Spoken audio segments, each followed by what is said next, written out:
You slept 8 hours, maybe more, and you woke up tired. Not the kind of tired that makes sense, not the kind that a coffee fixes, not the kind that a weekend solves, the kind that has been there for months, maybe years. You have tried sleeping more, you have tried exercising, you have tried vitamins, routines, fresh air, new habits, and still, that weight, that low, invisible, inexplicable weight. Most people call this depression, or burnout, or laziness. They are wrong. What you are carrying is not a mood disorder. It is not a character flaw. It is not something that requires fixing. It requires a name. Because the moment you name something, it loses some of its power over you. In the next 15 minutes, I am going to explain something that most psychology channels won't touch. Not because it is complicated, because it is uncomfortable. There is a type of exhaustion that lives below the surface of every functioning adult. It has nothing to do with sleep, nothing to do with productivity, and everything to do with what you have been quietly carrying for longer than you can remember. By the time this ends, you will have a name for it. You will understand exactly where it came from. You will understand why the standard advice never worked, and you will have 3 specific things you can do, not to fix it, but to finally stop fighting it. You are not broken. You are overloaded, and nobody ever taught you how to put any of it down. Let me describe your life for a moment. You are not a mess. From the outside, you are holding it together. You show up. You do what needs to be done. You are, by most metrics, fine. But inside, there is this constant, low-grade drain, like a phone that never quite charges above 60%. You wake up already depleted. You push through the day. You collapse at night, and repeat. And when people ask if you are okay, you say yes. Because what is the alternative? How do you explain a tiredness that has no origin? How do you say, I am exhausted by nothing in particular? I am exhausted by everything at once. I am exhausted by the effort of simply being myself. There is a word for the face you show the world. There is no word yet for what it costs, so you keep going, because you always do. But quietly, in the back of your mind, something is asking, how long can I keep doing this? Psychologists have a term for what you are experiencing. It is called emotional residue accumulation, and it is one of the least discussed psychological phenomena of modern life. Here is what it means. Every day, you have experiences that carry emotional weight. Some of them are obvious, an argument, a loss, a disappointment. But most of them are invisible. A conversation where you swallowed what you actually wanted to say. A moment where you performed patience you did not feel. A choice you made to protect someone else at your own expense. A version of yourself you suppressed just for today. Again, each of these moments leaves a residue. Not a wound, not a trauma, a residue. A thin, almost imperceptible layer of unexpressed experience. And unlike physical exhaustion, sleep does not clear it. Rest does not dissolve it. Time does not automatically process it. It accumulates. Month over month, year over year, until you wake up one morning exhausted by a weight you cannot locate. Neuroscience gives us more detail. The amygdala, the brain's threat detection center, does not distinguish between physical danger and emotional suppression.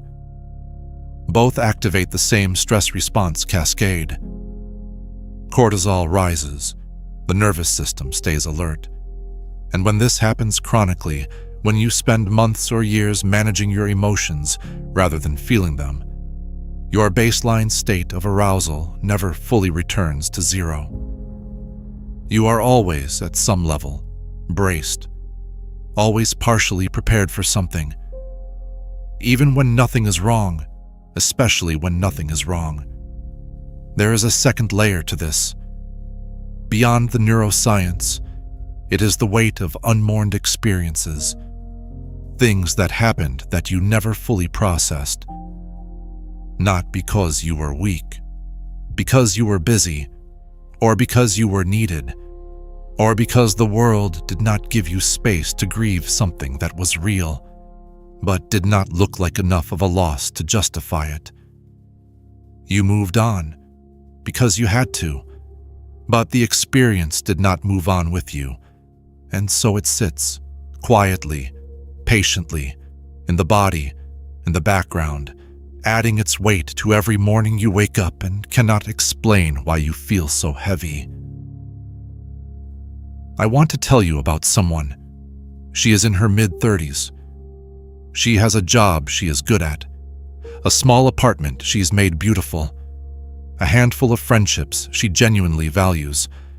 By every available measure, she is doing well. But there is a thing she does every night after work.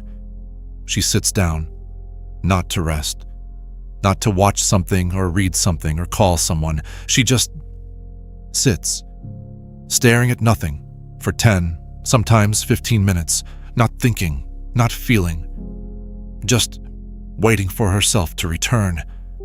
She has never told anyone about those 15 minutes. She does not have words for them. She grew up in a house that was not cruel, but it was not soft either. Emotions were managed, not expressed. Problems were solved, not felt. You cried in your room, not at the table. You were fine. You were always fine. Fine was the highest form of love available. So she learned. She learned to feel things quietly. She learned to process alone. She learned to be the stable one.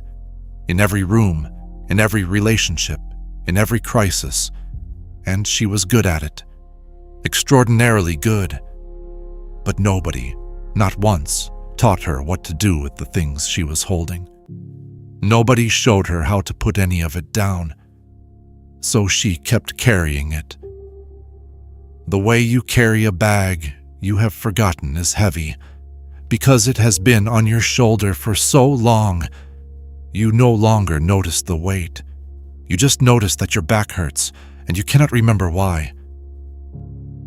So what do you do with this?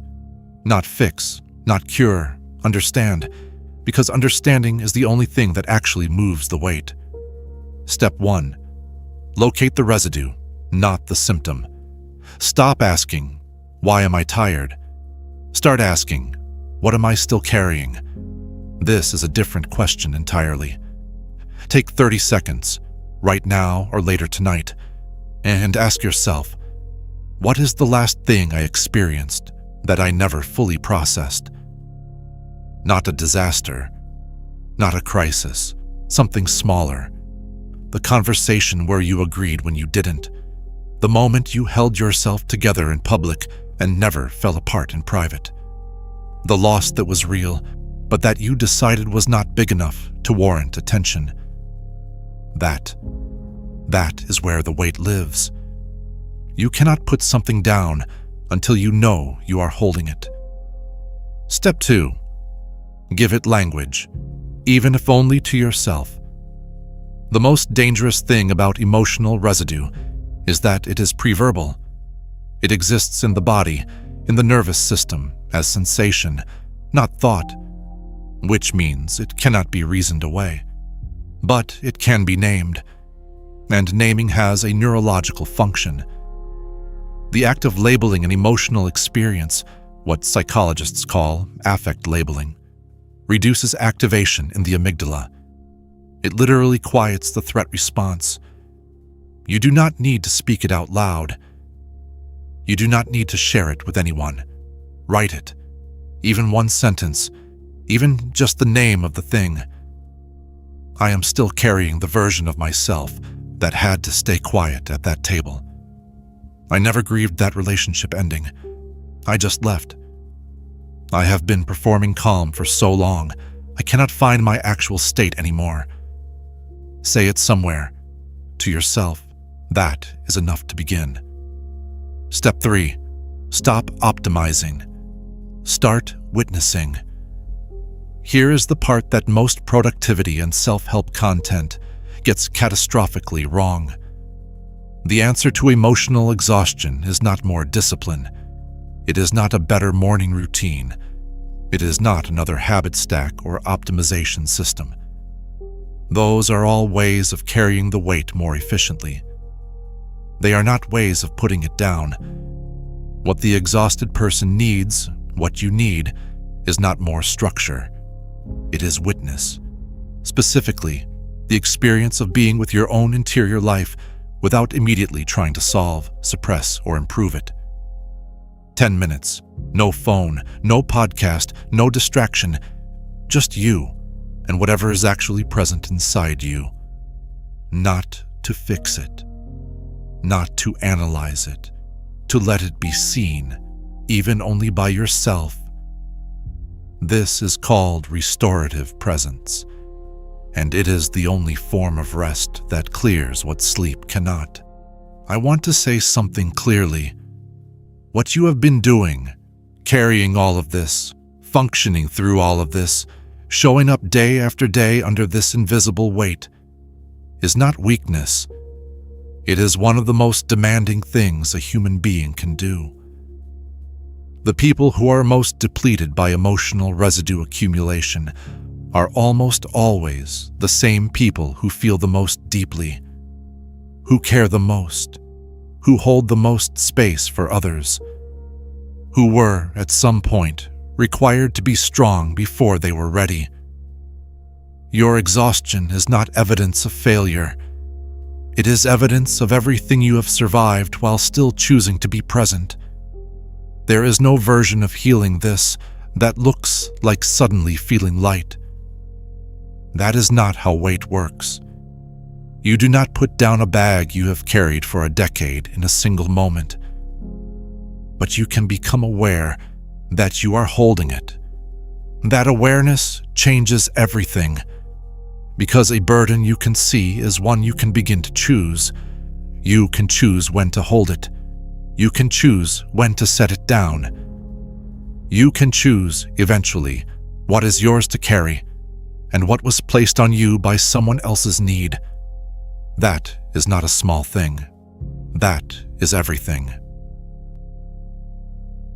Tomorrow morning, you will wake up, and there is a reasonable chance you will still feel tired. I am not going to pretend otherwise. But here is what will be different. You will know why. Not the absence of a reason, but the presence of one. And knowing the reason for a weight is not nothing. It is the beginning of being able to choose what to do with it. You are not tired because something is wrong with you. You are tired because something was asked of you that was never given back. That is a different sentence. Read it again if you need to. The weight you are carrying has a history, and in that history is someone who kept going when they had every reason to stop, who chose other people over and over, who decided quietly and without fanfare that their discomfort was less important than someone else's stability, who learned very early that needing things made them a burden, so they stopped needing them, in public anyway. We will talk about that person next time, the one who learned to not need things. Where that started, what it cost, and why, of all the things you were taught, how to receive was the one lesson that was left out. If this reached something in you, sit with it. You don't need to do anything with it yet. Just knowing is enough.